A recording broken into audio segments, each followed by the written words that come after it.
అందరికీ నమస్కారం. ప్రార్థించే పెదవుల కన్నా సాయం చేసే చేతులే మిన్న.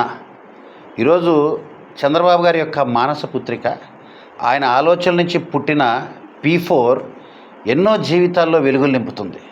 చీకటం అయిపోయి అస్తమయం అయిపోయిన బతుకుల్లో ఒక నూతన ఉత్సాహమో లేకపోతే ఒక కొత్త ఆశ చిగురించే విధంగా ఈ P4 ఉంది అని కూడా మీకు తెలియజేస్తున్నాను. దాంట్లో భాగంగానే ఒక కుటుంబం చాలా ఇబ్బంది పడుతూ ఒక దళిత డ్రైవర్ పంజాబ్లో ఎక్కడికో దూరంగా లోడ్ తీసుకెళ్ళి అక్కడ గుండెపోటుతో మృతి చెందాడు. మరి అక్కడే ఖననం చేస్తాం, ఈ చనిపోయిన వ్యక్తి యొక్క పార్థివ దేహాన్ని వెనక్కి తీసుకురాలేం అనే పరిస్థితుల నుంచి ఆ కుటుంబం చాలా శోక సముద్రంలో చాలా బాధలో ఉంది. కనీసం చివరి చూపు కూడా దక్కని పరిస్థితి. మరి చంద్రబాబు గారు పెట్టిన P4 ద్వారా నా దృష్టికి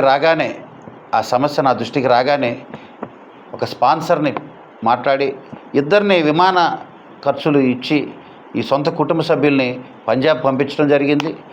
యుద్ధ ప్రాతిపదికన 24 గంటల్లో వెనక్కి తీసుకురావటం, మరి ఆ యొక్క అంత్యక్రియల కార్యక్రమం అంతా కూడా గౌరవపదంగా చేసిన భాగ్యం ఈ P4 ద్వారానే అయిందని కూడా తెలియజేయడానికి చాలా హర్షం వ్యక్తం చేస్తున్నా, సంతోషం, సంతృప్తి వ్యక్తం చేస్తున్నా.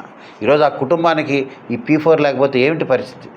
చంద్రబాబు గారు పెట్టిన P4 ఈ రకంగా ఒక అన్ని దారులు మూసుకుపోయిన పరిస్థితి నుంచి ఒక వెలుగులాగా, ఒక ఉత్సాహం ఇచ్చే లేకపోతే ఒక సంతృప్తినిచ్చే దిశగా P4 పనిచేస్తుందని తెలియజేస్తూ, మరి దాంట్లో భాగంగానే మరి ఈరోజు ఆ కుటుంబం ఈ పెద్ద కర్మ చేసుకునే కార్యక్రమం భాగంగా మరి ఖర్చులు చాలా ఇబ్బంది పడే పరిస్థితి. ఒక లారీ డ్రైవర్ పార్టీ కోసం కష్టపడ్డ వ్యక్తి మరి ఆలోచన చేస్తే అదే మండలంలో ఉన్న ఇంకొక P4 శ్రీ చప్పిడి కిషోర్ గారి ద్వారా మార్గదర్శిగా ముందుకు వచ్చాడు. ఆ కుటుంబానికి ఆ కార్యక్రమం చేయడానికి నేను మార్గదర్శిగా ఉంటానని 50,000 రూపాయలు ఆ కుటుంబానికి అందించడానికి ఈరోజు మార్గదర్శిగా కిషోర్ గారు ముందుకొచ్చారు. బంగారు కుటుంబంగా ఆ కుటుంబానికి ఈరోజు 50,000 రూపాయలు సహాయం అందిస్తూ ఆ కార్యక్రమం చేసుకోవడానికి ఆయన ముందుకొచ్చినందుకు ఆయన ప్రత్యేకంగా అభినందిస్తున్నాను. చంద్రబాబు గారికి ధన్యవాదాలు తెలియజేస్తున్నా. మీ అందరికీ నమ్మకంగా, భరోసాగా ఈరోజు ఈ P4 ద్వారా ఈ యొక్క ప్రభుత్వం, మరి ముఖ్యంగా ముఖ్యమంత్రి గారు, స్థానిక ఎమ్మెల్యేగా నేను ఈ రకంగా మార్గదర్శకులు ఎప్పుడు అండగా ఉంటారని కూడా మీ అందరికీ తెలియజేస్తున్నాం. ధైర్యంగా ఈ కార్యక్రమం కానివ్వండి. మేము కూడా ఆ రోజు మళ్ళీ వచ్చి అక్కడ మేమందరం కూడా ఆ రోజు కార్యక్రమానికి వచ్చి మళ్ళీ సహాయం చేస్తామని కూడా తెలియజేస్తూ మార్గదర్శి ద్వారా ఈరోజు ఇది మీ చెక్ మీకు అందిస్తాం.